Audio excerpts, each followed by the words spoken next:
Welcome to another episode of We Don't Die. I'm your host, Sandra Champlain, author of the best-selling book called We Don't Die, A Skeptic's Discovery of Life After Death. Our guest today is Karl Fink. Karl is the creator of StreamingForTheSoul.com, which is a video-on-demand site with videos that deal with our favorite subject, life after death, and so much more. Subjects like near-death experiences, including videos with Eben Alexander and Anita Morjani. The Soul Phone, presented by Gary Schwartz. You'll also see some of our favorite guests on video, including Suzanne Giesman, Suzanne Wilson, and Ann Albers. I know many listeners have asked me for more guests talking about near-death experiences, and Karl has a ton of videos that'll interest you on Streaming for the Soul. While many of us can't travel to conferences and presentations, Karl also offers live streams. So he will go to these conferences and live stream them into the privacy of your own home on computer. In fact, there's talk that Karl will be live streaming several of the presentations at our upcoming Afterlife Symposium.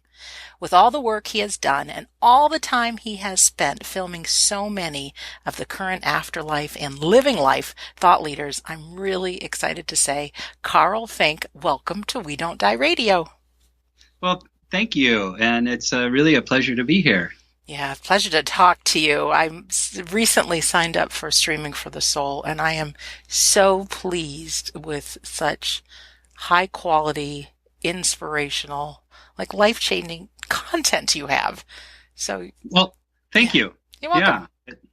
Yeah, it's been a really fun journey to be able to live stream the people that we have and participate in things like the IONS conferences and Conscious Life Expo, and then recently the Helping Parents Heal conference as well. Yeah, thanks for doing that. It's really extraordinary because I know when I first started getting interested in the subject of the afterlife and transformational things, it's like, where are the resources? I could only get my hands on a little bit of stuff. And now through the magic of the internet, like so much more is available.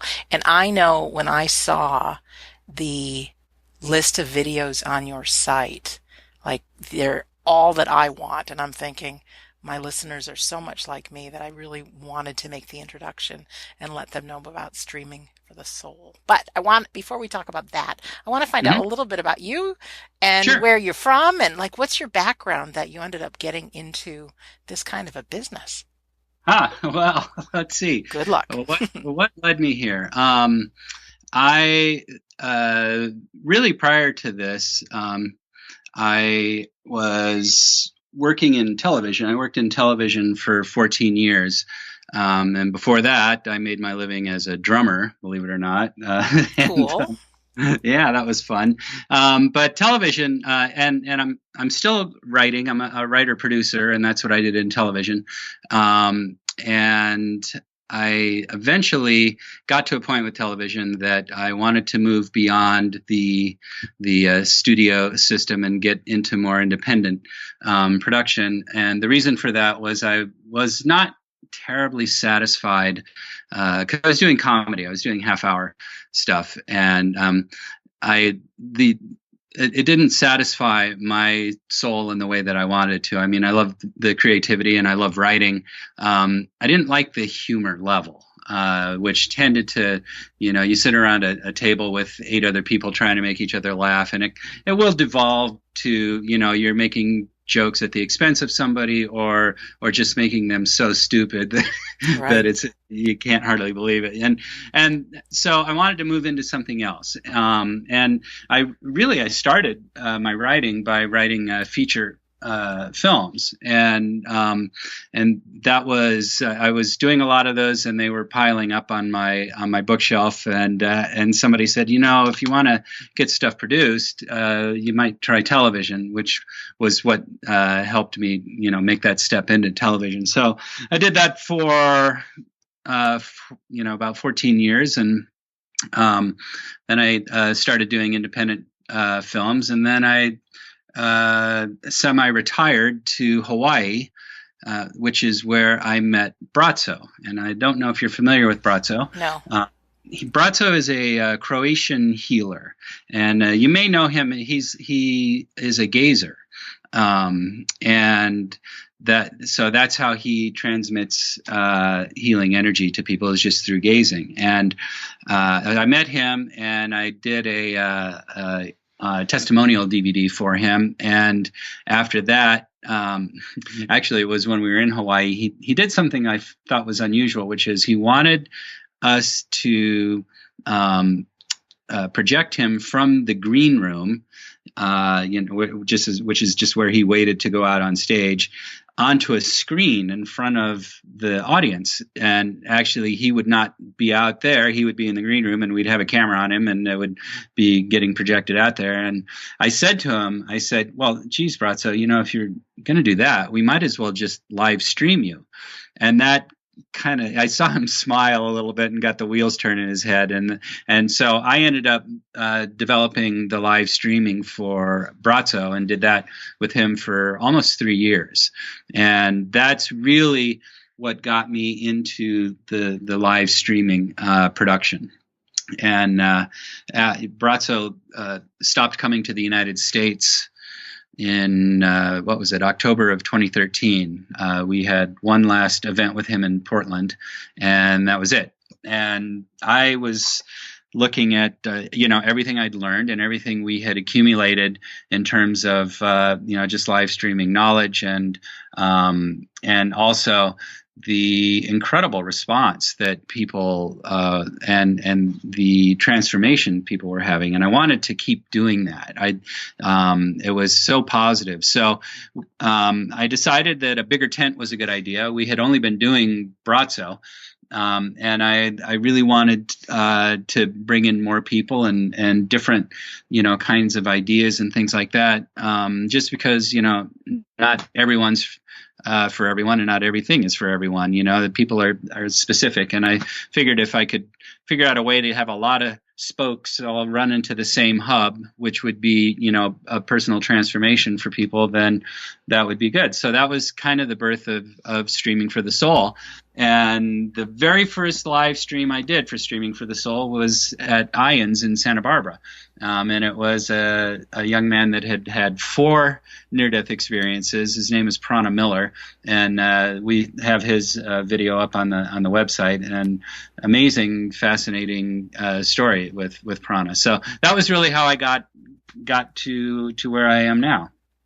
Did you have any prior belief in the afterlife or New Age thinking and all that kind of thing? Yep. Lots.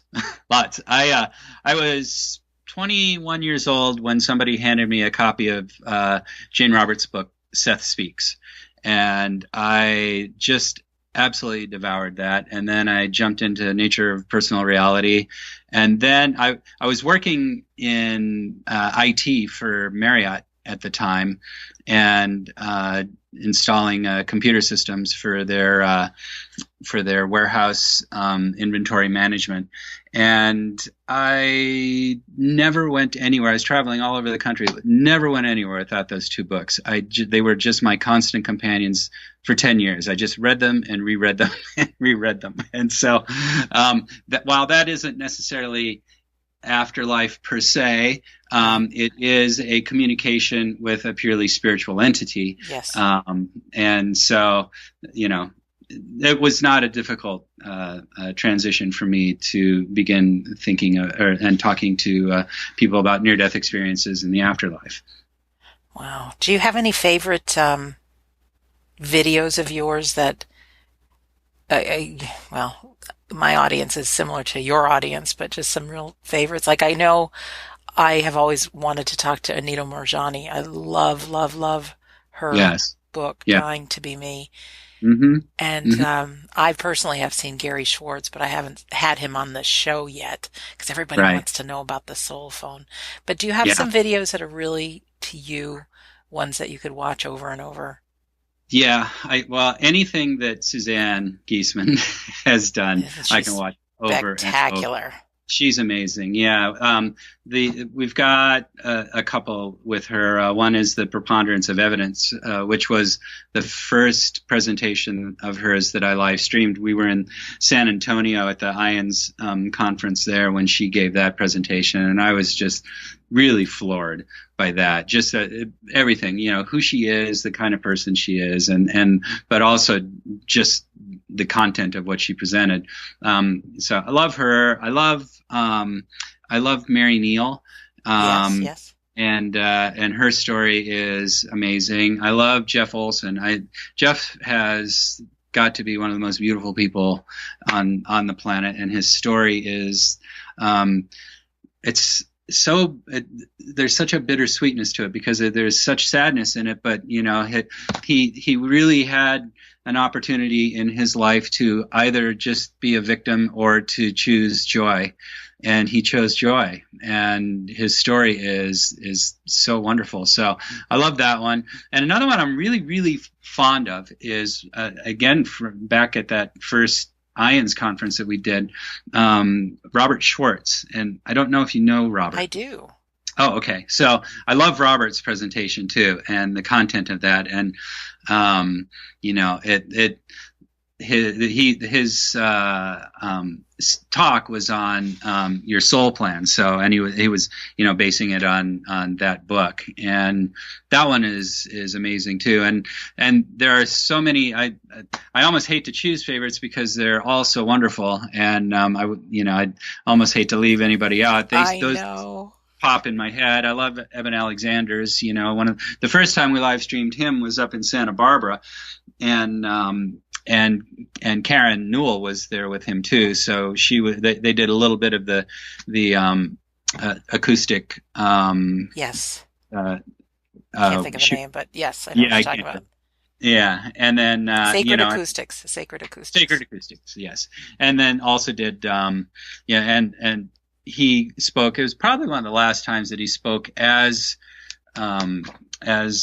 much about his near-death experience as he did. He's moving away from that because he wants to talk less about that element and more about everything that he has learned and how he has transformed and things that he finds transformative for people. So he's wonderful too. As I said, there's just so many. I've been really fortunate to, be able to put my cameras in front of some wonderful speakers. Gosh, I'm thrilled. And so many of us come into this curiosity and quest to find answers based on our own grief. And I know Jeff Olson, as well as many of your guests, have really suffered some grief. And it's, while we don't like what we're going through at the time, grief really can have the power to transform us, to get us on this spiritual journey and end up with a life we love. Yes, I think. Yeah, it can do that, and it has done that for a number of these speakers. And then also, there are those that maybe their grief or their strength of emotion was coming after they had returned, and they were longing for that unconditional love and just that that feeling of bliss that they had when they were on the other side. And which by the way, now I don't know if you want to do this with me or not, Sandra, but I've got a movement going, and so far I'm the only one in the movement. But well, let's hear it. Let's hear it. I've decided that it's a lot more accurate to call it the after body than the afterlife, because we're alive before we enter this body, and we're alive after we leave this body, and so I've just decided that it's really the after body and not the afterlife. I don't know if it'll catch on or not. Well, you can give it a try. Selfies caught on, all kinds of new phrases and stuff. After body it is. Yeah, I'm taking a whack at it. So, anyway. Before body, after body. But, that that emotion, and also just that sort of realization too of what it was that actually occurred for them is so powerful. And you've been in a room with people who've had near death experiences. You know what that feels like. It feels, there's nothing like that. Being in a room with 100 people that have had a near death experience, it feels like home in there. I have not actually been in that room with them at an IANS event, but I've talked to enough people that have discussed and shared their experiences, and that, when you just said that unconditional love, every time someone shares their near-death experiences and can't quite describe that feeling of unconditional love, I can picture it, but, obviously we're not there, but it just sounds tremendous. It does. It does. Mary Neal, I love what she said at the end of her talk that we have. She said that, she was feeling just that unconditional love. And she said, I was back home and I was going to sleep in my own bed that night. Aww. I know. I just love that. That's really nice. And Mary Neal is somebody who had a near-death experience. She was a surgeon, and she capsized in a kayak, if I remember correctly. Yeah, she did. She went over a waterfall, about a 10-foot waterfall, and the nose of her kayak got stuck in some rocks that were underneath the surface of the water, and the back end flipped over, so she was upside down, and the water from the waterfall was pouring on top of on the bottom of the boat and holding her down. So she estimates that she was underwater at least 30 minutes. Man, that's hard to believe. But I know her story, and I know who she was before, and what her beliefs were, and it's really incredible. Sometimes the best stories come from those people that were skeptics and would have never believed it, and now they're living to tell the tale. And then Suzanne Giesemann, she was a naval commander, and is now a medium and a teacher and a trance speaker and so much more. So filled with wisdom. And Robert Schwartz, Your Soul Plan is, I read his book a couple of times, and just it's so impactful that to even think that our soul has a plan coming in, and some of the things we live through and deal with are all part of that plan. Yeah. Yeah. I was talking with somebody today and made the comment that, sometimes I have to sort of stop and realize that I'm in a bubble here a little bit, because I call my show Superpowers, and I do it because I don't have superpowers. So I'm so intrigued by people who do. But I have also this, understanding and such a familiarity and comfort with the idea of, that we are just, inhabiting a physical vehicle, and the vehicle itself is not us. It's the thing that's inhabiting it. And it's really easy for me to just go back and forth and back and forth. I know that's still a leap for a lot of people. That's part of the reason that I have soul is to, for stories from very real people like Eben Alexander, who, being a neurosurgeon, he came from the empirical world, the science world, and nothing that he was taught and nothing he ever learned was compatible with the near-death experience that he had, and the same thing with Mary, and really same thing with Suzanne Giesemann at the time too. And I find after all of the stories and just speaking to and learning from people who have had these sorts of experiences, and then also with mediums and people who have psychic ability and great gifts like that, I find that I jump back and forth now very easily. There's no resistance to the thought or the idea of it all. And I would love for more people to have that level of comfort with it, and that level of of actual knowing. And I'll tell you in a second why I also have the knowing, but because it just reshapes how you walk through the world, and how you see things and how you respond to things. And so anyway, there you have it. I ran out of gas. No, it's okay. I think it's so important for us to have these outlets to watch videos, listen to shows, go to conferences, have people in our life speaking the same language, because even me, it's been almost 20 years or just over 20 years that I've been on this journey. But left to my own devices, Karl, I can wake up in the morning and forget it all. And I get sucked right into being a victim of the phone calls I have to make, or the, my day job.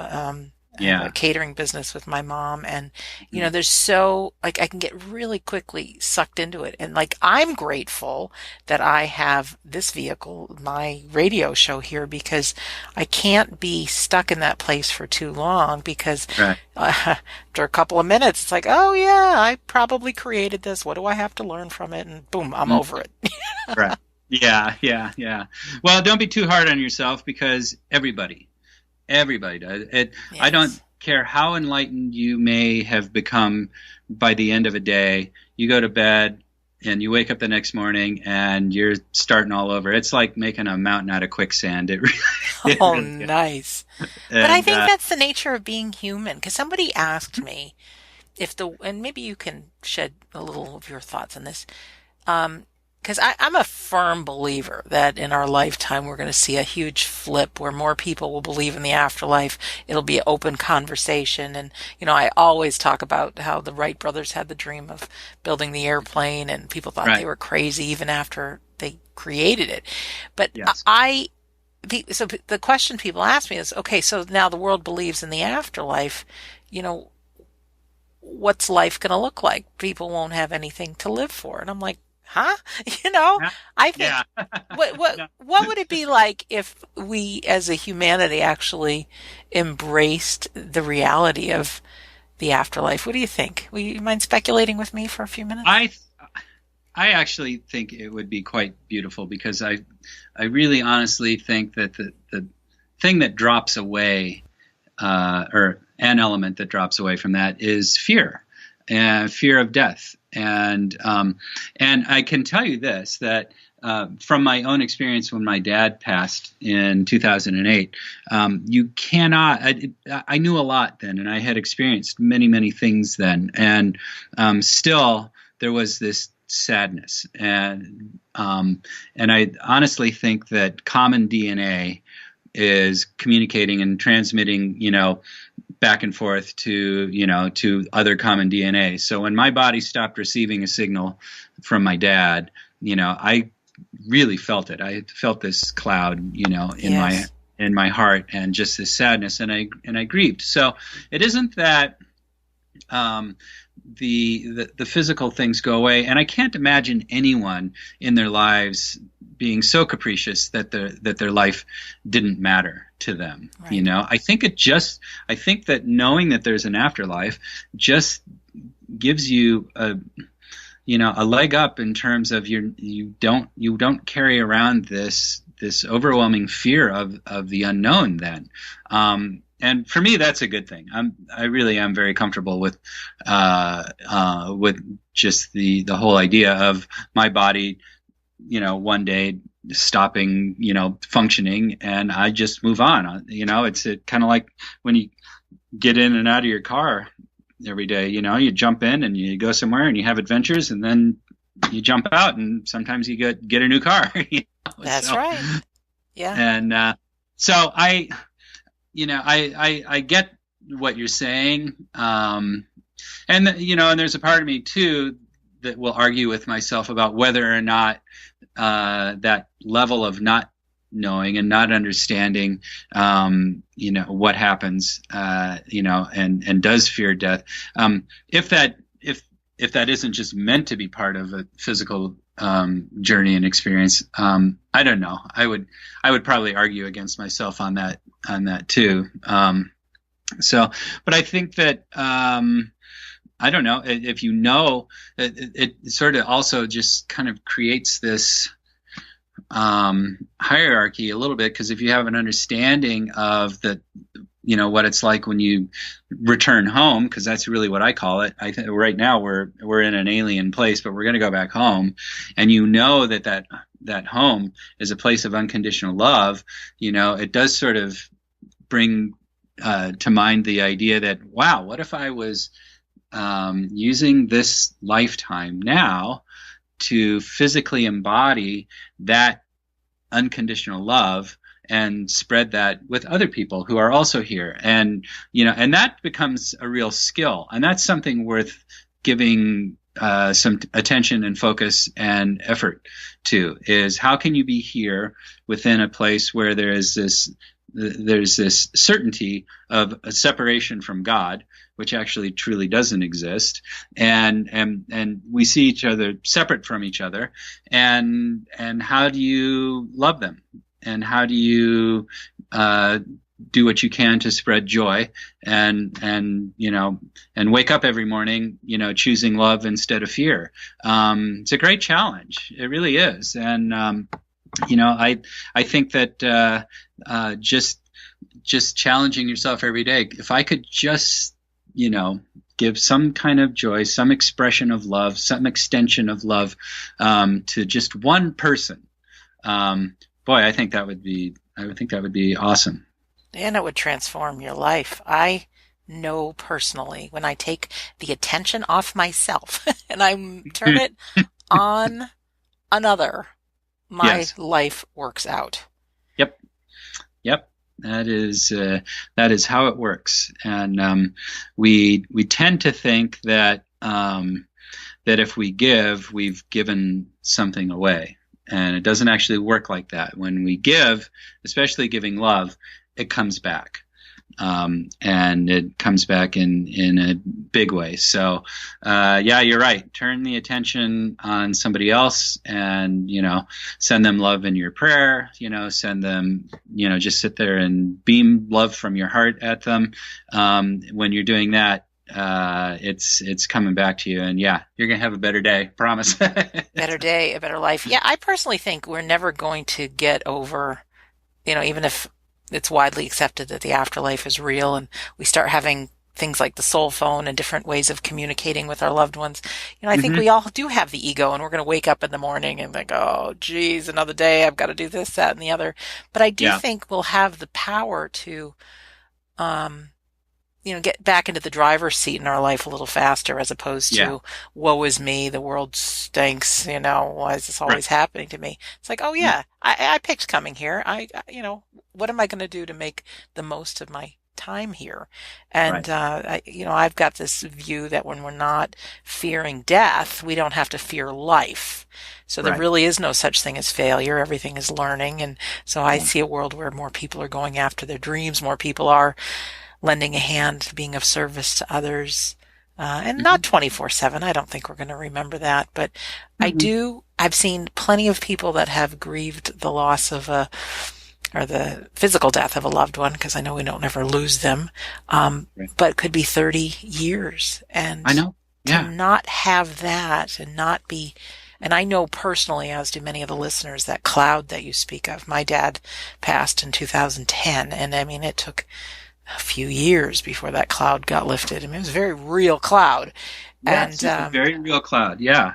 Yeah. But to keep being able to take those steps forward and use that pain. And I think, so many of us come to your Streaming for the Soul, come to my program, come to the symposium, because our hearts are cracked wide open, and with that there's a possibility of new growth. And so we go looking, and it's not just getting evidence of the afterlife, which is all very cool. I have no problem with that, but in the face of that, then we were asked this question: well, if I don't die, who am I really? And so I'm so thrilled that you have so many different kinds of videos that inspire, empower, put a new spin on life and what's possible.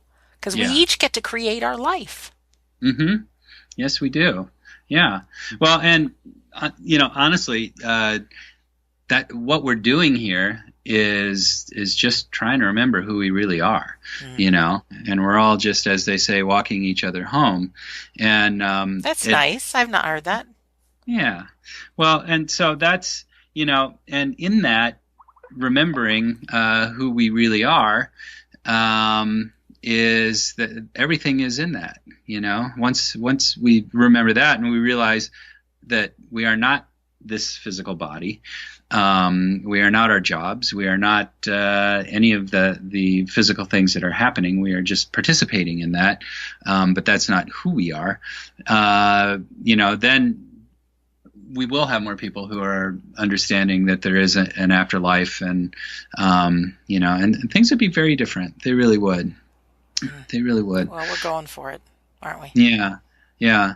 And I love the evidence.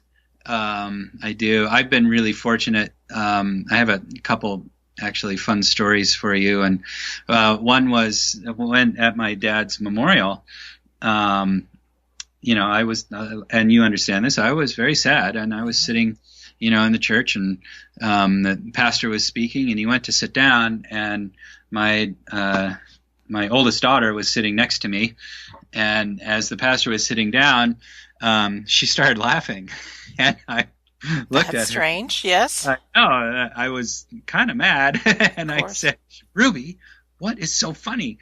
And so Ruby is clairvoyant. And so she turns to me and she goes, "He almost sat on Grandpa." And I'll tell you what, there just wasn't anything that could lift the sadness faster than this idea that there's my dad, sitting, listening to his own memorial, yes, and plants him in a place where he knows that the pastor is going to go sit. He knows Ruby can see her. He knows how much she loves slapstick, so it's going to be really funny to her when the pastor almost sits on her, and or on him, and sure enough, it really just lightened everything for me. And and he walked with her to math class and science class every day at school because he's a doctor, so. So she would tell me about that, and that did a lot to just remind me, okay, I'm just not experiencing his physical body does not mean he's not here. Right. And I then, just a couple of weeks ago, had an amazing experience, about a 2.5 hour chat with my Uncle Dave, who had just had a second and very significant stroke and was in a coma, and they knew that he was not going to recover from that. So at the time, I had this conversation with him through a medium, not my own ability. He was still in the coma, so he had one foot in the physical and one foot in the afterlife, and I like telling the story just for people to kind of get more of a sense of it, because so he's still tethered to physical and to his understanding of the physical world, but he's having some of these experiences that you would have on the other side too. And so first of all, he's immediately fascinated that he can have a conversation with me through a medium, which he just thought was the coolest thing. And yeah, sure. He is not somebody who had any sort of belief in anything after anything, Mm-hmm. He just thought it was going to be, just the black empty void, So again, one of those people, and not even a skeptic, it's just didn't have the container, to think that there was anything beyond his physical form. So we had just a great chat. And, I remember at one point he said to the medium, he said, "Karl, I had no idea you were this weird." Oh my. And that's funny. And it was really funny. And he just loved it. And, one of the things that was happening, there was, he had not progressed all the way into that light and that unconditional love, but he could see it and he could feel it, and he was talking about it, and he was very compelled by it. And my mom, who is my uncle's, let me say this differently. My mom is the twin sister of my uncle's wife, so my aunt is my mom's twin sister. So, boy, who knew that could be to say? I get it. You got it. All right, I'm with you. Anyway, my mom was on my way to visit in the hospital with my brother, and I knew they were going, and so I asked him. I said, obviously you're feeling drawn and more drawn. I said, if there's any way you can hang on long enough just for mom and my brother to get there, so they can say goodbye to your physical body, that'd be awesome. He goes, I will try my best, but I can't promise you anything. And so as it turned out, they literally walked in the door and were able to hold his hand, and he breathed his last breath. And so, he did hang on long enough for that. And just, it was so amazing. We chatted for 2.5 hours, and he did ask that I be respectful of all of his kids who don't have the same kind of comfort and familiarity with ideas of the afterlife and spirit and all of that. He said they just, they're not going to hear it and they're not going to accept it. If you could just not tell them that we had this conversation, I think it would be better for now. So I said, okay. But, what an amazing thing. There he was, just kind of, 1 foot in each world. And he was having, just experiences of that, and was as fascinated by it as I am here. That's pretty great. There's some mediums that I have met that are just spot on. And even with people in coma, people with Alzheimer's, that you think there's nothing left in there, and they're between the two worlds, and most of the time in the other world. It's like, oh my gosh, what's possible is amazing to me. Yeah, it really is. And then to even think about people like Anita, who was just gone, and then coming back, and then their body's actually healing. I have a friend who's had 2 near-death experiences, and his second one was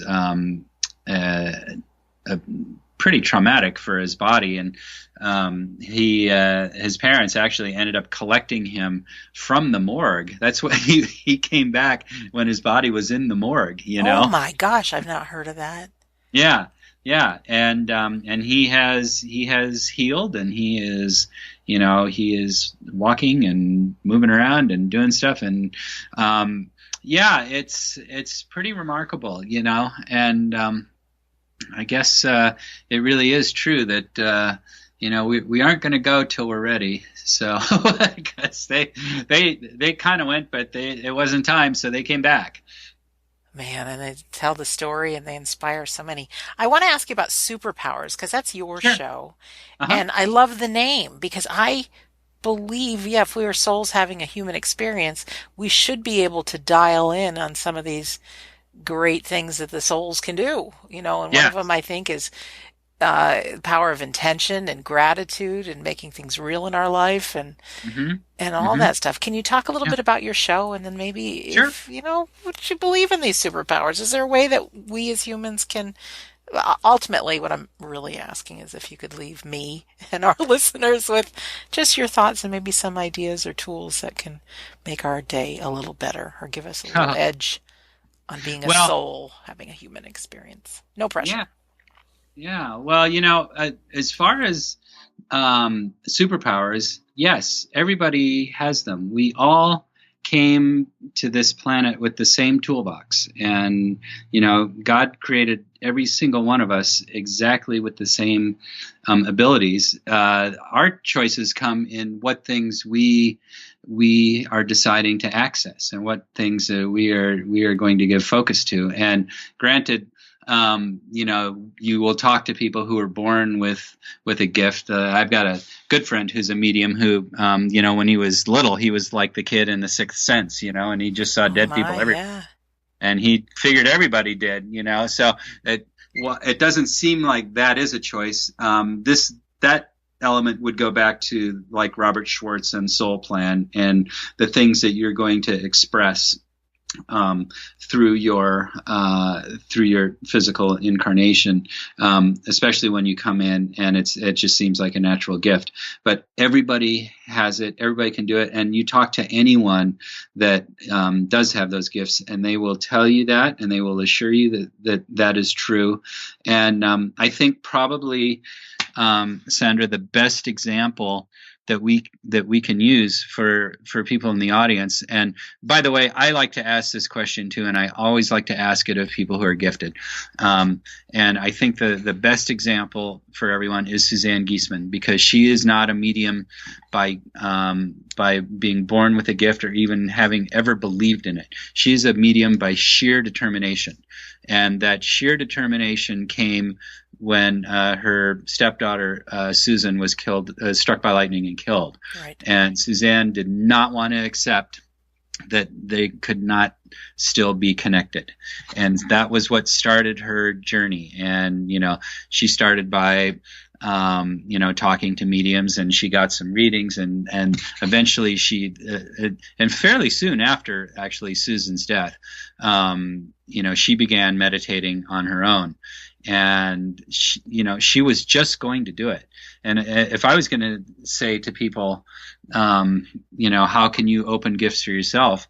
I would say have first the very strong desire to want to, yes, and then be determined and be persistent and just stay with it. And meditation for so many people really does seem to be the tool. If ever there was a tool, and I know that everybody's going, crud. I know. It's so funny because meditation occurs as work, and it's really like emptying the mind. So it's kind of funny that we like, oh, jeez. Yeah. Meditation. Yeah. Do it first thing in the morning when you wake up, before your brain actually gets active, and don't look at your phone, and don't look at your computer, and don't jump in. And, and if you're on a schedule, give yourself, wake up 15 minutes earlier and just sit and be still and be quiet, and, and just allow that expansion, for 15 minutes. And if nothing else, it's going to be a beautiful way to start your day on the right foot. And then as things happen throughout the day, stresses and those kinds of things occur during the day, you will just handle them differently. You will, it will be a different you that is engaging in those challenges, and you'll be a little calmer, and you'll be a little more compassionate. And but that's, that really is it. I would, I will say this. I did a show that it's on Streaming for the Soul, and it was with Ann Albers, and we did 84 episodes of her show called Ann and the Angels. 84? Yeah. Fantastic. Yeah, we love Ann. We're big fans of Ann on amazing. this show. Yeah. Yeah, she's amazing. And I've actually never seen anything like it, because before we started doing it, she didn't really have a lot of familiarity with being in front of a camera, or even a level of comfort. So here's what determination will do for you. So she got a camera, and she stood in front of that camera, and she worked for a few months, just working on speaking to the camera, working on feeling comfortable in front of the camera. Well, man, you talk about paying off. We would do 12 episodes in a weekend, in 3 days. And she would come in, and, she'd get ready, and then I'd turn on the camera, and she'd start her timer, and they were meant to be half-hour episodes. So she'd set her timer for 30 minutes, and she'd start talking, and she wouldn't say, and she wouldn't say, and she wouldn't have any pauses, and she would go smoothly and beautifully for 30 minutes. Boom, the end. Next. It was amazing. She's tapped into a higher source to do that. Oh, yeah. That's somebody who goes back and forth between physical and oneness effortlessly.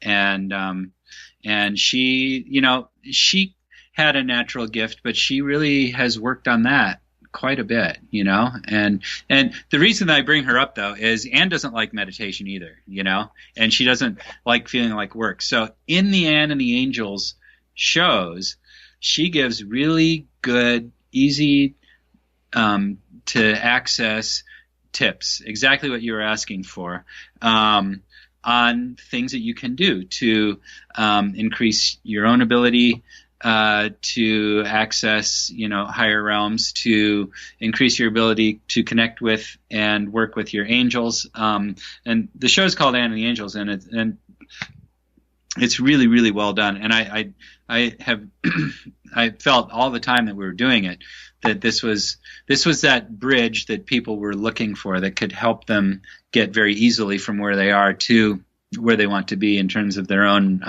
spiritual growth and transformation. Oh, that's fantastic. I'm just looking. I can't remember what episode Anne was on with me.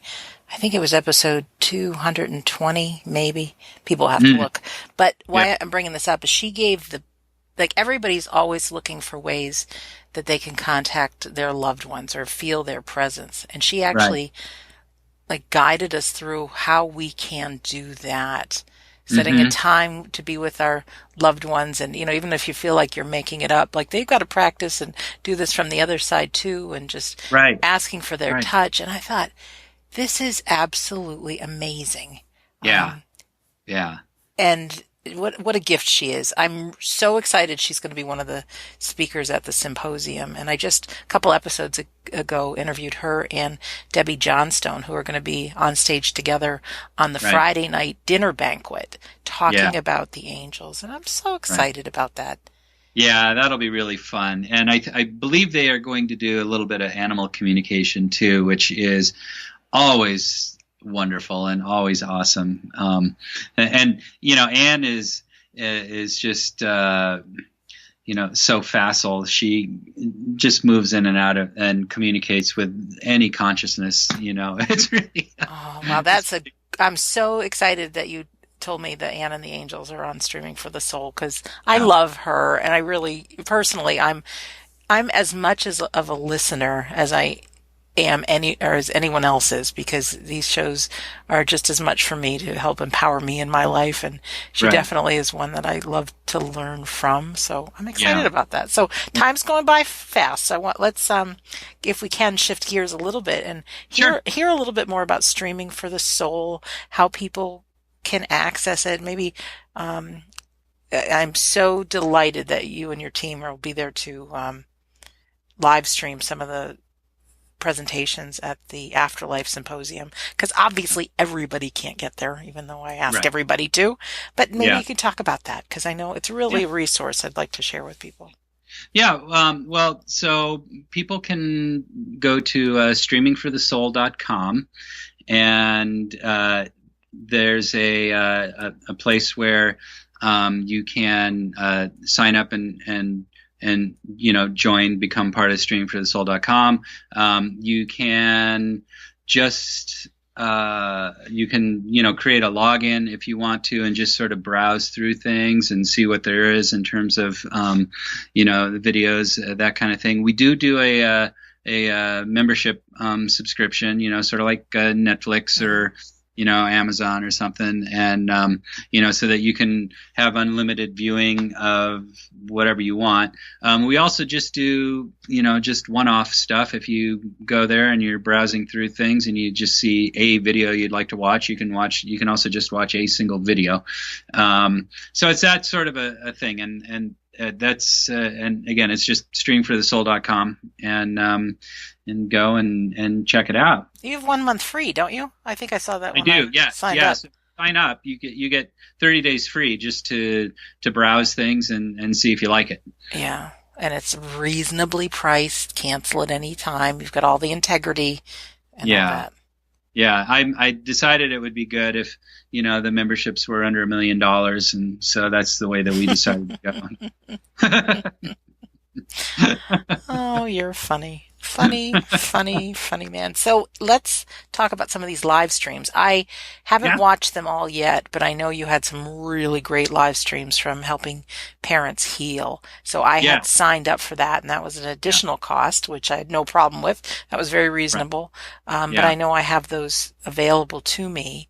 Talk about some of your live streaming, because I think you have I mean, we're not till September for the Afterlife Symposium, but Right. you've got something else coming up Yeah, I do. soon. I actually Let's, got. I have an event coming up, and this is really fun for me. We are live streaming Lee Carroll, who is the original channel for Kryon. And I don't know if your listeners are familiar with Lee and Kryon or not, but I I have been reading the Kryon books since the mid '90s, and I would always look forward to the next one, like a kid looking forward to Christmas. And so it was about a year ago, and I had gotten in touch with Lee through somebody at another event. She plays crystal bowls at Lee's events, and she said, you'd be really good live streaming Lee. I said, oh, I would love to live stream Lee. So we have an event with him coming up on June 6th, and we're live streaming that, and it's a Q&A, so people can go to Lee's Kryon events and actually send questions, and he will simultaneously be channeling Kryon as he's answering questions. That he will be answering questions for about 2.5 hours.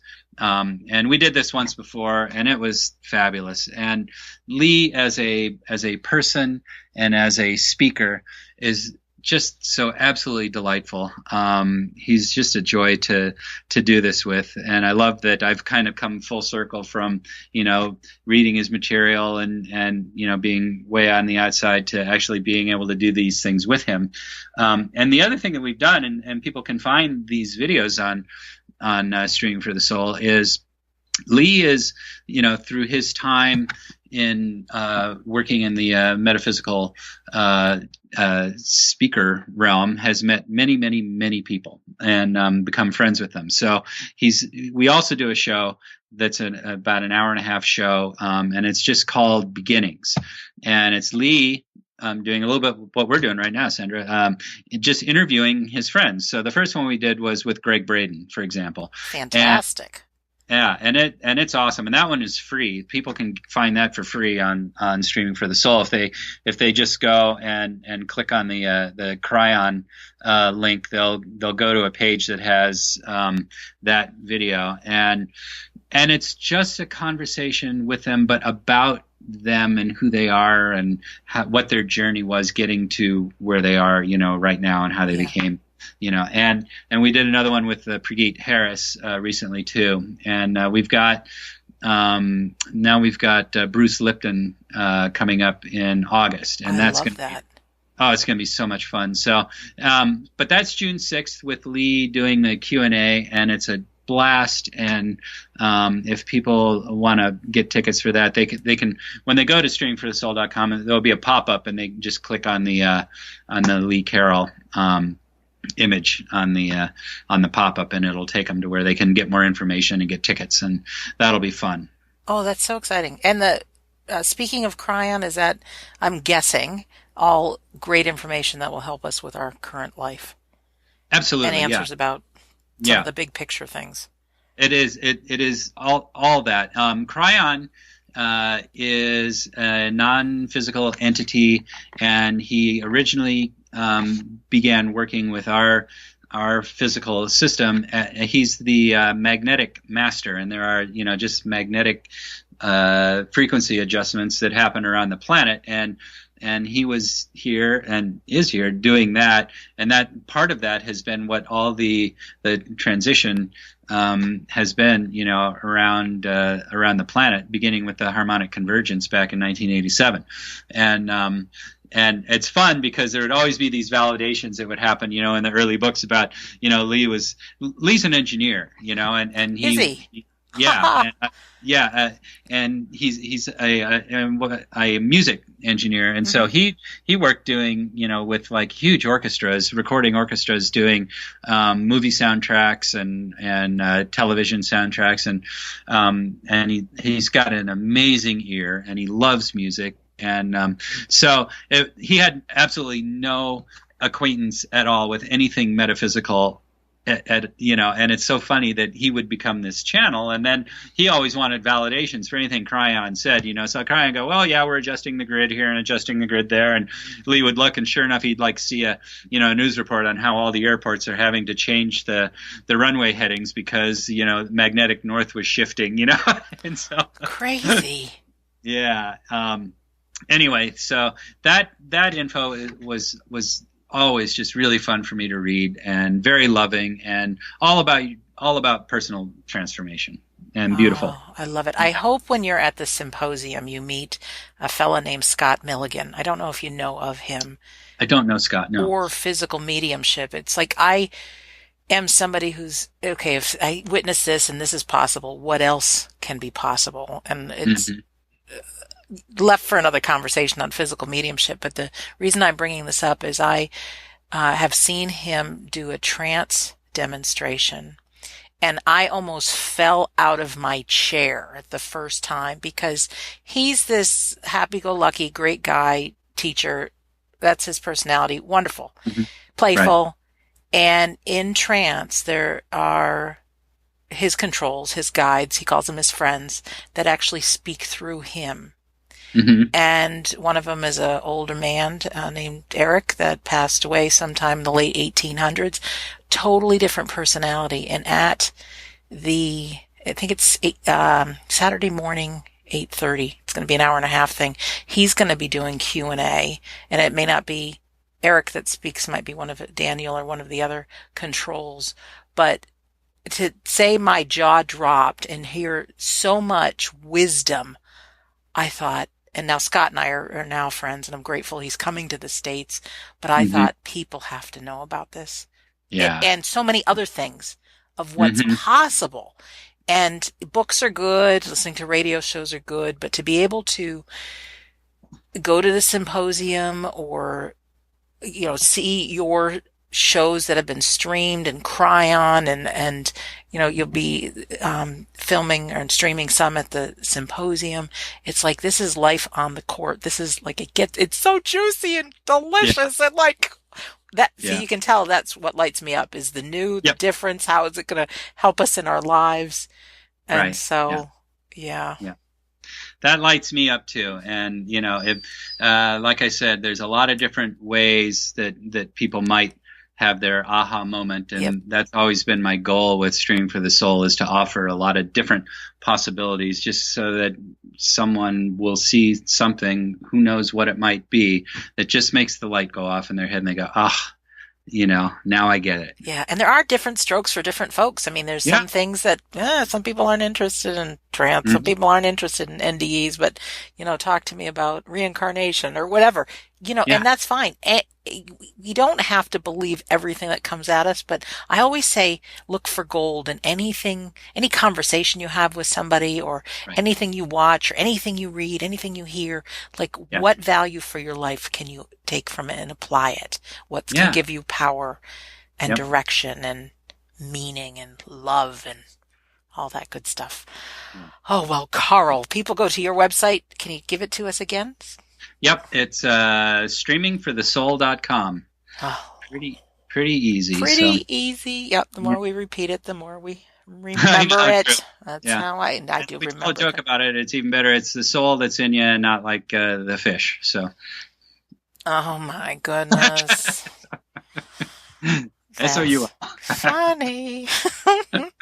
Do you know that would be a whole Saturday Night Live thing, Streaming for the Soul, and then you get the fish that's swimming around the bottom of the ocean. Oh my goodness. Well, anyways, thank you for being our guest. And we will let listeners know closer to the symposium dates how people can live stream the things, and which, because it's not going to be all, but which presentations will be live streamed. So if you're a listener of the show, or if you want to be part of our Facebook group, if you go onto Facebook and type in We Don't Die Listeners, we have a private community there of some over 3,000 like-minded great people. Shout out to those great people. But I also will post that on our website, which is wedon'tdieradio.com. That's our home base where anybody can actually go anytime. And I've got a very healing audio called How to Survive Grief.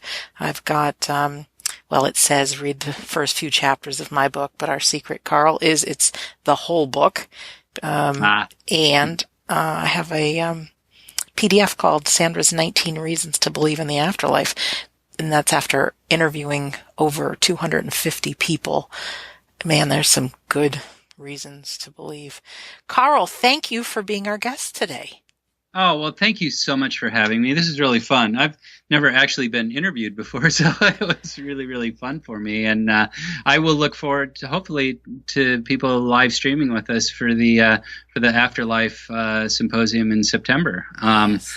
Yeah, because it's going to be wonderful. It really is. It's great people, and I'm excited about it. So I hope people will come and find us. Yeah, it says I know people will, and I know just personally the fact I feel so grateful that I get to be affiliated with the AREI, Afterlife Research and Education Institute, because they're such good people bringing together all this cutting edge information about who's doing what on the planet and help here, help there, without the egos, without trying to make big money on people. It's a nonprofit.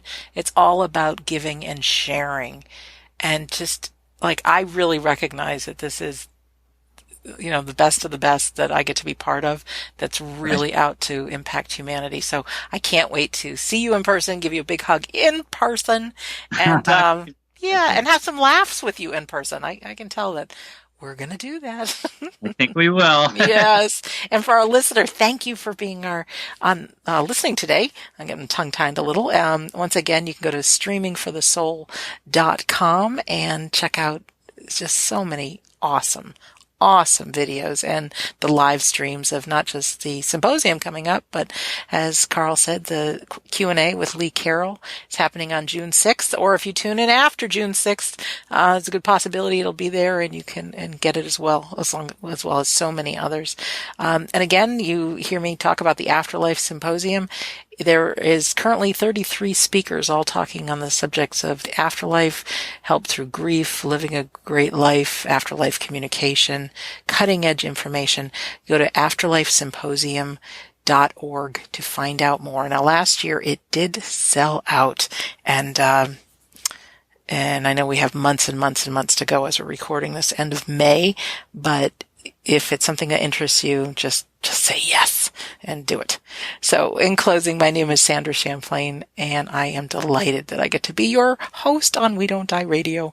And I do believe that life is an education for the soul, and that your life here on earth is important, and we all have superpowers, like Karl said, our guest. So remember to visit streamingforthesoul.com. I want to thank you again for listening, and we'll see you soon.